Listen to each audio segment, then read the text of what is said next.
আমি ফারদিন কিবরিয়া আজকে লাইভে এসেছি আমাদের বড় ভাইয়ের সাথে মিস্টার আরিফুল ইসলাম। আরিফুল ইসলাম ভাইয়া কোথায় বাসা জানি? আমি চট্টগ্রাম থেকে, চট্টগ্রামের নাসিরাবাদ আমার বাসা। আচ্ছা আচ্ছা, ভেরি গুড। তো ভাইয়া আজকে তার আলস্টার ইউনিভার্সিটি লন্ডন ক্যাম্পাসের ভিসাটা আজকে সে এম্বাসি থেকে তুলে নিয়ে এসেছে। ভাই কোন সাবজেক্টে? আমি MSc international business with data analytics. Wow, nice subject. আপনি আলস্টারে কোন ক্যাম্পাসে? আলস্টার লন্ডন ক্যাম্পাসে। আপনি ভিসা কবে পেয়েছেন? আমি ভিসা মেইল পেয়েছি, সাকসেসফুল মেইল পেয়েছি 1 তারিখে, আর আমার পাসপোর্ট কালেকশন মেইল পেয়েছি 6 তারিখে। আমি আজকে এই পাসপোর্ট তুলেছি। আপনার ভিসাটা কি আমরা একটু দেখতে পারি? শিওর। এই যে ওয়াও, সো দিস ইজ ভাইয়াস ইউকে স্টুডেন্ট ভিসা। ওকে ভাই, সো আপনি ভাই আমাদেরকে জাস্ট অনেস্টলি মানে ফার্স্ট অফ অল আপনি আমাদের ব্যাপারে কিভাবে মানে আমাদের সাথে কিভাবে যোগাযোগ হলো? আমি আসলে প্রথম লন্ডন যাওয়ার জন্য যখনই আমি মাইন্ডসেট করলাম, আমার মামা একজন লন্ডনে আপনাদের থ্রোতেই গিয়েছিল সিলেট থেকে।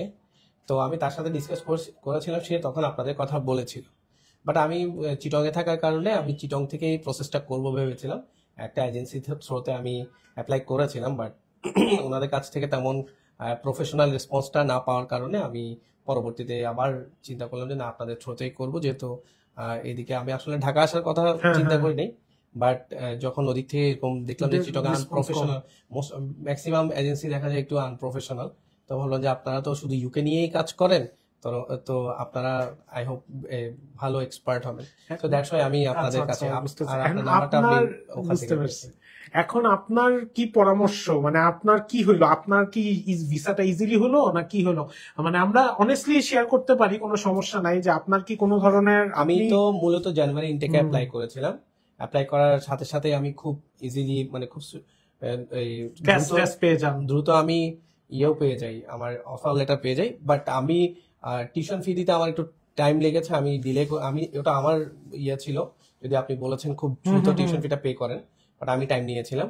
তারপর আমার যে ব্যাংক আমার যে স্টেটমেন্ট ম্যাচুর লেট করে হওয়ার কারণে আমার ক্যাশ অ্যাপ্লাইটা লেট করতে হয়েছে, যার কারণে দেখা যায়, তাও লেট বলবো না, যথেষ্ট। এগুলো হওয়ার সাথে সাথেই আপনারা ক্যাশ খুব দ্রুত এনে দিয়েছেন, এবং আমার ইউকে ভিআই অ্যাপ্লাইও খুব দ্রুত করে ফেলেছি। বাট আনফরচুনেটলি আমার অ্যাপ্লিকেশন রেজিস্ট্রেশনটা ডিলে হয়েছে। তো এই জন্য আমি আসলে সব স্টুডেন্টদেরকে সাজেস্ট করবো অফার লেটার পাওয়ার পর যত দ্রুত সম্ভব টিউশন ফিটা পে করে আর ব্যাংকটা রেডি করে ফেলা। দেখেন, স্টুডেন্ট যে ভিসা পেয়েছে অলরেডি মে 2025 ইনটেকের জন্য, এই ভাইয়াই কিন্তু জানুয়ারিতে অ্যাপ্লাই করেছিল, জানুয়ারির ক্যাশও পেয়েছে, জানুয়ারিতে ভিসা ফি দিয়ে ভিসাতেও দাঁড়িয়েছে। কিন্তু তার ভিসা ডিসিশন যেহেতু সে একটু লেট করেছে, প্লাস মানে এম্বাসিও লেট করেছে, কিন্তু এম্বাসির এখানে অনেক মানে ব্যাপার আছে যে তারা লেট করেছে, সো যার কারণে কিন্তু তার ভিসাটা লেট হয় জানুয়ারিতে। তো সে যেটা করে, সে ভিসা অ্যাপ্লিকেশন উইথড্র করে ফেলে, কারণ তার ইউনিভার্সিটি তাকে বলেছে যে তোমার ডেডলাইন এসে পড়েছে 17 ফেব্রুয়ারির পর, তো 17 ফেব্রুয়ারির পর তুমি আর আসতে পারবা না, তোমাকে নতুন করে আমরা ক্যাশ দিচ্ছি। তারপর মনে হয় ভাইয়া মে মাসের জন্য কোনো ইন্টারভিউ ছাড়াই ক্যাশ পেয়ে যায় ইউনিভার্সিটি থেকে। সো আলস্টার এদিক থেকে ভালো ছিল, তারা তাড়াতাড়ি ক্যাশটা ইস্যু করে দেয় ভাইয়াকে।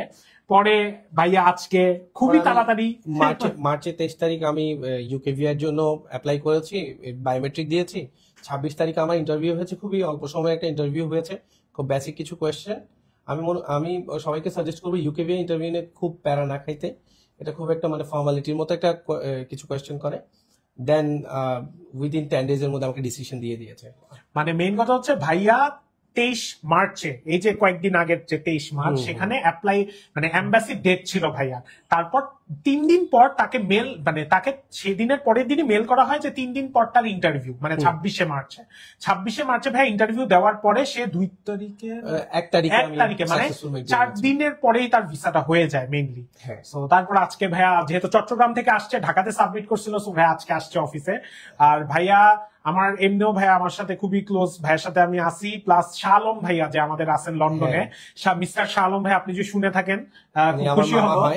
এটা উনার ভাইনা, মামা প্লাস আমার ফ্রেন্ডের মতো, আমরা একসাথে ছোটবেলা থেকে বড় হওয়া। তো শাহ আলম ভাইয়া আমাকে এর আগেও অনেক স্টুডেন্ট সাজেস্ট করছে, কয়েকদিন আগে যে শাবানা পুরো ভিসা হইলো ইনটু লন্ডনে উইদাউট এনি ইউকেভিআর ইন্টারভিউ, আজকে আবার এই ভাইয়ার হলো, যদিও ভাইয়ার ইন্টারভিউ হয়েছে বাট স্মুথলি হয়েছে ভাইয়া। তো শাহ আলম ভাইয়াকেও খুবই থ্যাংক ইউ যে আমাদের ব্যাপারে আপনি অবশ্যই তাদের আমাদেরকে ভালো বলেন দেখে আমরা তাদের ভিসা করতে পারি। সো থ্যাংক ইউ শালম ভাই। আর ভাইয়াকেও খুবই থ্যাংক ইউ, এত কষ্ট করে চট্টগ্রাম থেকে ঢাকায় আমাদের সাথে দেখা করতে আসার জন্য, আমাদের সাথে বিশ্বাস রাখার জন্য। ভাই আমি মনে করি অ্যালবাট্রসে আসার একটা খুবই স্ট্রং রিজন হচ্ছে ওনারা শুধু ইউকে নিয়ে কাজ করে, আর এটাতে ওনারা এক্সপার্ট আমি মনে করি। অন্য অনেক এজেন্সিতে গেছি যারা ভ্যারাইটি কাজ করতেছে, ভ্যারাইটি কান্ট্রি নিয়ে, তো আমি ওই দিক থেকে আমার মনে হয় যারা শুধুমাত্র ইউকে নিয়ে কাজ করে তাদের কাছে আসলে আপনি প্রপার গাইডলাইনটা পাবেন। আরো কিছু বিষয় আছে যে ইউকে নিয়ে কাজ করে এমন অনেক বড় কোম্পানিও আছে, হ্যাঁ অনেক বড় কোম্পানি, হ্যাঁ আমরা নাম বলতে চাই না অবশ্যই, কিন্তু এইসব কোম্পানিতেও অনেকে যায়, মনে করে যে এখান থেকে অনেক ভালো সার্ভিস অবশ্যই পেতে পারেন, কেন পাবেন না, তারা তো বড় হয়েছে ওভাবে। কিন্তু অনেক সময় হয় কি স্টুডেন্টরা রেসপন্স কম পায় কাউন্সিলরের থেকে। যেমন আমরা কিন্তু 24 ঘন্টায় আমাদের ফোন অন রাখি, কোনো ইমার্জেন্সি কেস হোক আমরা সবসময় স্টুডেন্টদেরকে রেসপন্ড করি, হ্যাঁ সো আমরা চেষ্টা করি আর কি করার যেমন জন্য। অনেক বড় বড় যেসব ইয়ে আছে এজেন্সি আছে ওনাদের কাছে ভালো, ওনাদের সার্ভিস সবকিছু ভালো, কিন্তু ওই যে ওনাদের টপ লেভেলে ইজি অ্যাক্সেস পাওয়া যায় না, যেটা অ্যালবাট্রসে পাওয়া যায়। ইভেন আমি সিও স্যারের সাথে পর্যন্ত ডিরেক্টলি কানেক্ট করতে পেরেছি, উনি আমাকে খুব দ্রুত রেসপন্স করেছে এই বিষয়টা। So thank you so much Ariful ভাই আপনি আসার জন্য। আমরা চেষ্টা করব আপনাকে যত সার্ভিস লাগে, যাওয়ার পরেও যদি আপনার বাসা হেল্প লাগে বা কোনো হেল্প লাগে আমরা করার জন্য। So thank you so much. And আপনারা যারা ভাইয়া মে জুন ইনটেকে এখনো অ্যাপ্লাই করতে চান, মে জুন ইনটেকে এখনো 2টা ইউনিভার্সিটি ওপেন আছে। একটা এমওআই দিয়ে যদি ইন্টারের ইংলিশে মিনিমাম গ্রেড A- থাকে আর 16 সালে ইন্টার থাকে আর অনার্স 20 থাকে, সেটার নাম আমি আর বললাম না ভার্সিটির, এটা কিন্তু ওয়েলস ট্রিনিটি না, ওয়েলস ট্রিনিটির ডেট শেষ, এখন অন্য ভার্সিটি আছে, জুনে ক্লাস শুরু। আপনারা যদি অ্যাপ্লাই করতে চান এমওআই দিয়ে এখনো টাইম আছে, অ্যাপ্লাই করুন। আমি বলবো আপনাদের ব্যাংক যদি অ্যাটলিস্ট 5 দিনও ম্যাচিওর হয়ে থাকে এখনো টাইম আছে, আপনারা করতে পারবেন। So thank you so much and আসসালামু আলাইকুম। আসসালামু আলাইকুম।